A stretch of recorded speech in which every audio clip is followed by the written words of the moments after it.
Alrighty, all done for the night. Time for review. Wait, what's this? That's not Canterlot. What's this? What's this? There's doors everywhere. Hello? Anyone here? Do you know what this is? Hey, another new friend. Funny how they keep wandering through my door.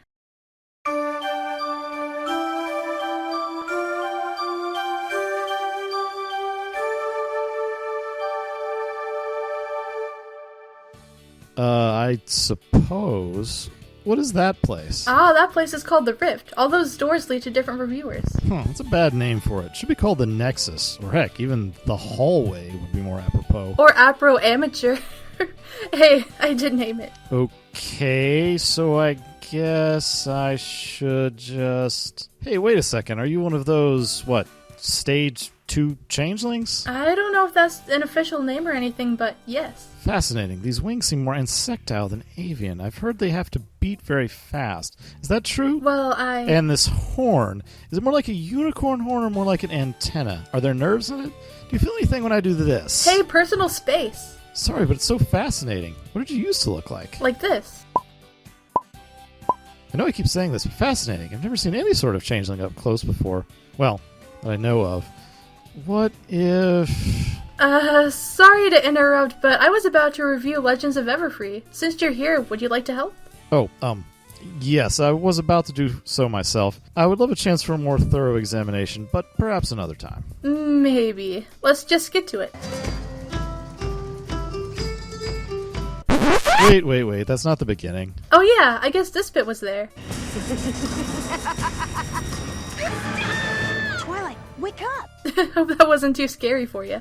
Hardly. That opening was such a fake-out. Unless, of course, part of it is what actually had happened before? Yeah, maybe it was a bit of a cheat, but it was still some nice foreshadowing. Yeah, maybe if they had done more with it. It kind of felt to me throughout like the Midnight Sparkle plot could have been handled better. Alright, now the song. Be lost by time or be part of history. Will your story be told or remain a mystery? Will they sing your song, telling all that you have done? Time to make your choice, only you can be the one. I like that song, very campy. By which I mean of or relating to a camp, not cheesy. Did someone say cheese? Right. Yeah, specifically squirrels. More specifically, so I can chase them. You know, I half expected Spike to make a joke about marking trees there. That might be a little bit too lowbrow for the show. That's me, and you're you, and we don't know each other very well. Cool story, bro. Cool story, bro. Quite. You know, maybe it would help if you thought of them as identical twins. Maybe. Changelings don't get too hung up on appearances. The sundial was our year's gift. Even though some people thought it was a little impractical since a sundial can't be used at night. So, I guess Celestia and Luna are twins in this world? I always got the impression their pony counterparts were years apart. I guess that depends on whether other grades are there at the same time. They'd probably be cute as twins growing up, though. And Salty Luna. I think we get more personality in this movie than Pony Luna got in Do Princesses Dream of Magic Sheep. Maybe, but this Luna does have the advantage of having not gone crazy and being banished to the moon for 1,000 years. As far as we know. Dun, dun, dun. I got amethyst. And pearl. And Steven! Yeah, but they're mostly blue. That's why they're named after the Latin word spherus. Okay, now here I have to object. I took Latin and I didn't remember this being the word for blue. I looked it up and sure enough, not only is Sepphoris not Latin for blue, but Latin doesn't even really have a word that means blue. So what color do they say the sky is? Caeruleus. It's the closest word to blue, but literally would be color of the sky. It's the root of the word cerulean. Ooh, so like this? Right. Sepphoris is a specific name for a blue gemstone. It probably wasn't what we call sapphires, but what we'd call lapis lazuli. Boop. Anyway, Sepphoris is derived from the Greek word for the same, and, well, let's not get even more off track. Sorry. So I guess Timber and Spruce got it wrong and Twilight really did have too many hearts in her eyes. See, there is a sense of humor in there somewhere. Indeed. But did you know that sapphires are just rubies without chromium? Ruby tint is great. It's like a sapphire, but with chromium. Also, the latter statement is more correct. Rubies are sapphires with chromium impurities. The sapphire is the base stone. Neat. Now we get to see something really adorable. But did you know that sapphire tent is the best one? No? Why's that? Because you're in it. Oh, I bet you say that to all the campers. Almost nauseatingly so. Still, the writers didn't do a bad job on this. Young people flirting is almost invariably awkward. Probably usually even more so than here, but they did a better job than a lot of places. They seem to have romance in Equestria girls a lot. I suppose they feel it fits better here than in the Ponyverse. Though there was that excellent Rarity episode. Changing the topic slightly, how old is Spruce exactly? I get the impression that he's younger than his sister, so maybe he's around 18 or 19 and somewhere like a senior? I guess that makes sense. I seem to recall Pound Cake doing something similar in the series. Who hasn't tried that? I will move this block with my mind! Dun, dun. Okay, this seems like a good time to point out that those are some pretty fancy tents. Looks like they're pretty far from Applejack's ideal of roughing it. Choke up like that! What did you say? I didn't say anything. You know, the first time I saw this, I completely missed that this was a magic thing and a sign of her powers. It was pretty subtle, though I thought maybe she was just losing her mind or something. Yeah, but I'm usually pretty good about spotting these things. It's going to be a lot of work, but we can do it. Adult supervision! That's cool. I made mine. I think that should be a new catchphrase. Yes, adult supervision! Quite. I'd like to point out that the tape on the homemade hammer is probably not itself homemade. Oh, that it is. Gaia Everfree! Hey, guys! Hey, Gloriosa, you have extra toothbrushes? I'm scared of the dark. Do you have flashlights? We didn't have time to show it, but it was a good campfire story. I'm just glad that they stayed away from Timber's story actually being real. It would have been way too obvious and anticlimactic. And I like that she basically used the old do as I say, not as I do routine, or as TV Trope puts it, don't do this cool thing. Snips and Snails are also adorable. What happened? Sunset springs into action. I gotta hand it to her. She seems to be pretty used to her hands. Yeah. But now the darkness rises from somewhere deep inside of me. You know, I never really liked the dark is evil trope. I mean, look at Luna. And my response to Twilight might be, try staring into the sun for about 5 seconds, and you'll wish it was darker. Besides that, Midnight can be really pretty too. I bet Spruce would think so. Indeed. In the interest of saving time, let's just play this next part in the background. So, most of them have powers related to those of their pony counterparts. AJ and Fluttershy pretty much have the exact same powers as their pony counterparts. Rainbow Dash's and Twilight's powers are pretty close to their counterparts, while Rarity's and Pinky's are only vaguely related and seem somewhat combat specialized. And then we get Sunset's power. She is her pony counterpart, so this one's totally new for her. This would make her the element of empathy, I guess? I suppose so. Her power is the least useful in combat, but incredibly useful in pretty much any other situation. Like later when she instantly sees what Gloriosa is up to. Exactly.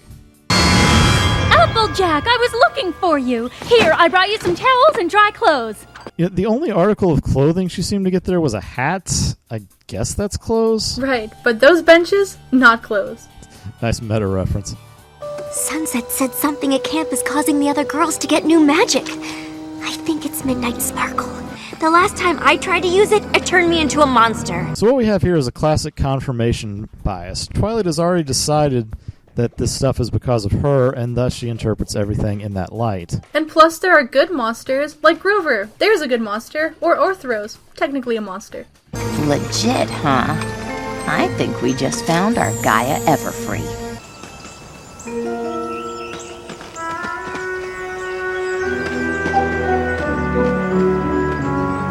And here we have another confirmation bias. Also, Sunset has clearly been watching Scooby-Doo reruns.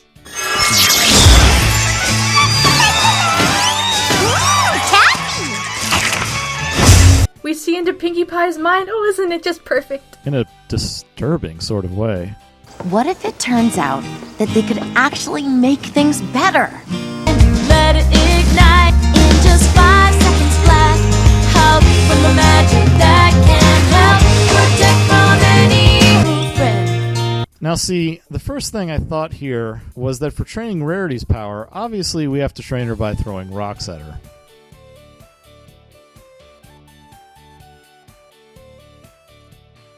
Boulder's family wants to help. That's not a bad idea, but maybe we'll use water balloons instead. I'm sure Rarity would be plenty motivated not to get her hair and clothes wet. We'll do some more of these jokes in a separate video, so look forward to it. The magic, and it just got better in every way. Hey, Sunset's voice change. If you check the credits, it's still Soachet doing the singing voice, but she also does Twilight's singing voice. I think the oddly deep and operatic voice here is supposed to distinguish between the two. Either way, it is a nice song. The voice change happened in the last movie, too. Oh, that's right, I forgot about that. You know, you've changed a lot since we went out. You're so much nicer. You know, I kind of like this pairing. They hit all the classic tells with the hair touch and whatnot. And then at the important part, she is completely distracted. Business before pleasure. That's why we love her, right? And of course, everyone's favorite Derpy makes the best comforter. You know, I saw a story once that framed this scene as Derpy being the unlucky childhood friend. Aw, don't make it sad. That was such a sweet scene.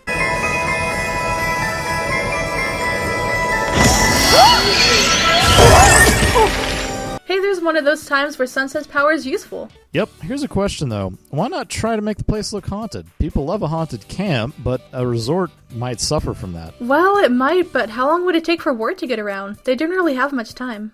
True. Anyway, the whole thing sounds pretty typical of a teen movie save the camp plot. Looks like red is Sunset's color. Wait, why didn't Gloriosa take those 2 stones earlier? Why not either take all of them or start with one and work her way up? Maybe she doesn't like purple and red? That's as good an explanation as any. Alright, let's take a look at the boss battle now. So first up, this Celestia seems to be more proactive than her pony counterpart. Well, I don't know if I would go that far, but it was nice to see the principal trying to protect all of her students. I get that. There's a certain sense of responsibility that is, in theory, supposed to come with being a teacher. But back to the battle itself.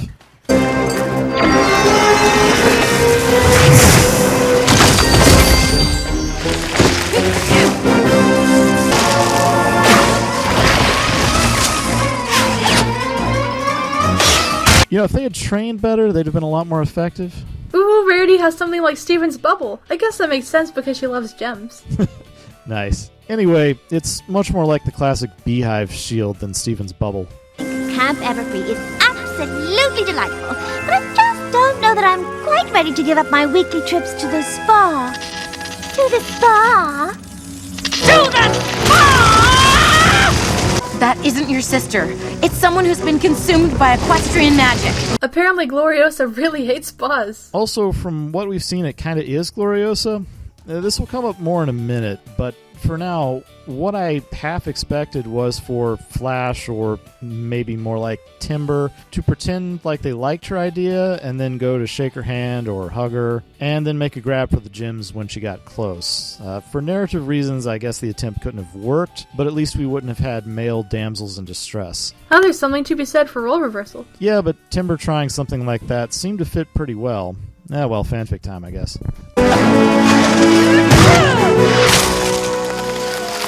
I've said it before and I'll say it again. Most problems can be solved with rocks. It didn't exactly solve the problem, though. Yeah, but it worked better than pretty much anything else they tried. Now, come to think of it, if they could have ponied up, Rainbow Dash could have just flown out of there. But she wouldn't have wanted to leave her friends. Element of loyalty and all. Okay, so fly out of the cage, then dive back down and smash stuff. The point is there was a third dimension to consider. Of course, it became irrelevant almost immediately. But what if she takes over? What if instead of saving everyone, I turn into Midnight Sparkle and only make things worse? That won't happen. We won't let it. Hey, listen to me. You are in charge. You are a light, darling. A force for good. Yeah, you can kick the darkness's butt. We're here for you, Twilight. And we'll be here no matter what. We believe in you. You are not Midnight Sparkle! No, I am Twilight Sparkle, and the magic I carry inside me is the magic of friendship! Aw, that was sweet. Twilight has such good friends. If only this scene could have happened towards the beginning of the movie, but then we wouldn't have much of a movie. I feel like Sunset could have used the "we won't let it" line about 20 minutes ago. it was a good solution anyway.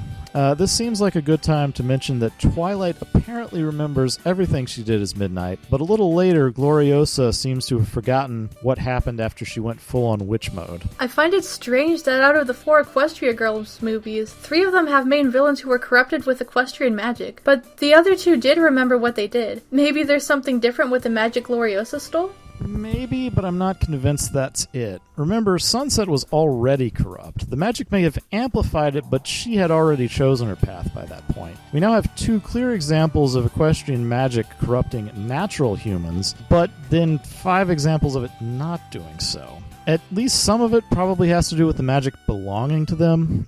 Maybe because Twilight was legitimately linked to the magic she stole, she had more control. Another possibility is that Gloriosa was momentarily confused and would remember later, or was questioning how she had been knocked out of it. I don't know. Twilight's acknowledging that Midnight really was her seems a much more mature way to handle it than the possessed argument. An altered state of mind may have contributed, but Midnight was her. And getting someone else to watch you if you can't trust yourself is a pretty good strategy. What I really wanted to see, though, was some introspection of Twilight accepting Midnight as her sort of dramatic flaw. That is, it represents her thirst for knowledge. I realize this is a bit of an esoteric reference, but in the Third Doctor's era of Doctor Who, the thirst for knowledge was said to be the Doctor's flaw. Bit of a long talk there. And I'm not even done. Midnight just sort of vanishing as Twilight stopped being afraid was an acceptable way to handle it, but I think it was lacking. Twilight looking like Midnight when she changed but being good, I think would have been a better representation. Because what happens to a person isn't what defines them, but what they do with it. Ultimately, as Dumbledore said in Harry Potter, it's all about choices. Nice cross-fandom reference, especially since I love Harry Potter. It is a good one. Another point is during the inner struggle, Midnight says, I will always be a part of you! Right, that. One response might be, that's the point. Midnight is part of Twilight. As such, Twilight doesn't have to control her because she is her. Another line to Midnight might be, you don't have to be alone. The Lego movies is the place I've seen this concept handled best, at least as far as I can recall. But the point is that Midnight arose because of Twilight's loneliness and isolation. In that state, her curiosity and intellect were all that let her maintain a sense of self-worth. But Twilight doesn't have to deal with it alone, and so Midnight doesn't need to be alone anymore either. I think that might have been an even better lesson here than what they went with. Wow, that's deep. I love it. I hope so. That's some of the best I've got.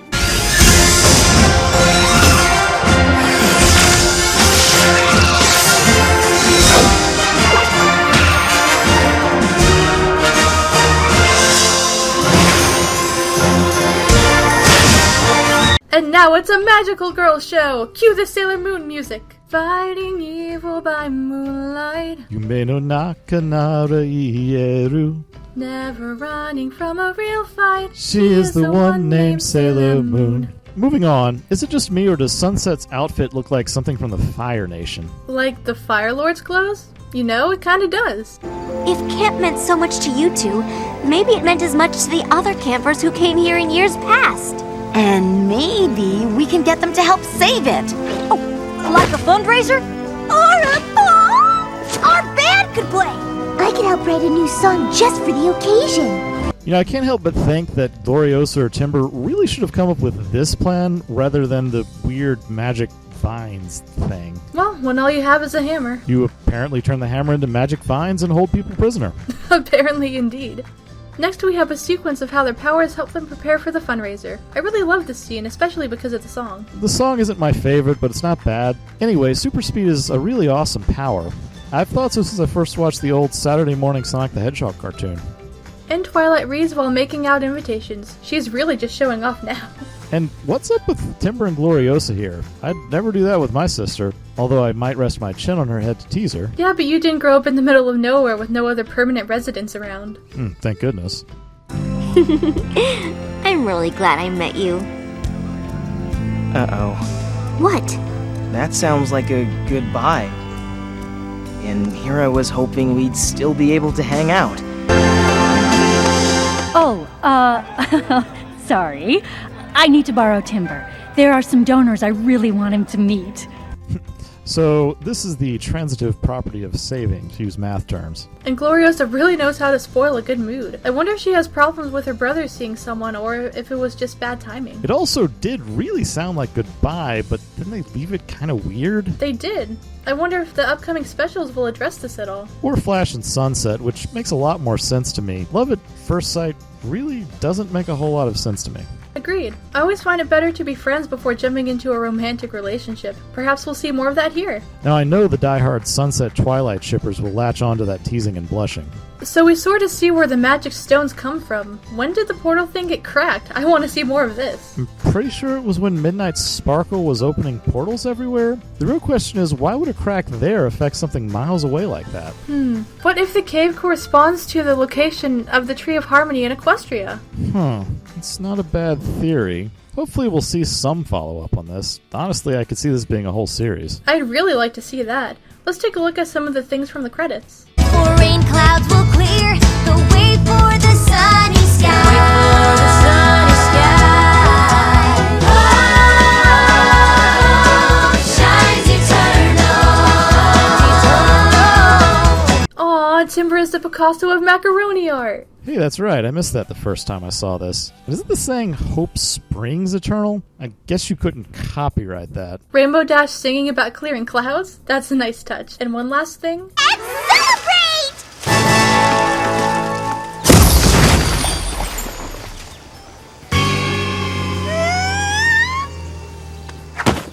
That poor Doc. Pinky really needs to learn to control that. I don't know how yet, but I'm certain there's a way to use rocks to solve that problem. That would rock. Maybe Rainbow Rocks? Oh wait, that was another movie. And that's the end. I really like this one. It tied together the previous movies as well as opening the doors for follow-ups. It felt extremely solid and made me really excited to see more. You did kind of feel Pony Twilight's absence, though.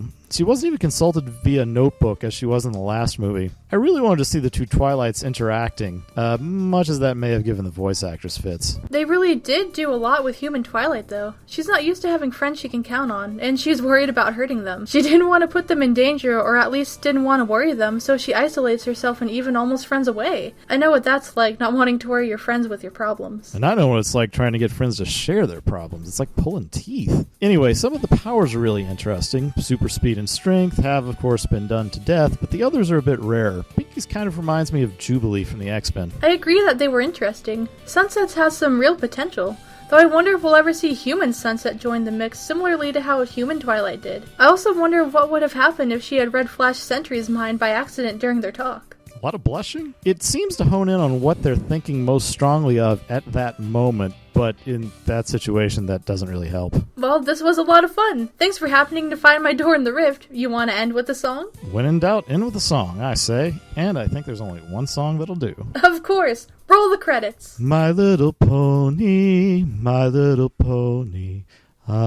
Ah, my little pony. I used to wonder what friendship could be. My little pony. Until you all shared its magic with me. Big adventure. Tons of fun. A beautiful heart. Faithful and strong. Sharing kindness, it's an easy feat. And magic makes it all complete. Oh, my little pony. Do you know you are my very best friends? My little pony. I used to wonder what friendship could be. My little pony. Until you all shared its magic with me. When I was young, I was too busy to make any friends. Such silliness did not seem worth the effort it expends. It's only something that some skies, prize, little pony, Friends.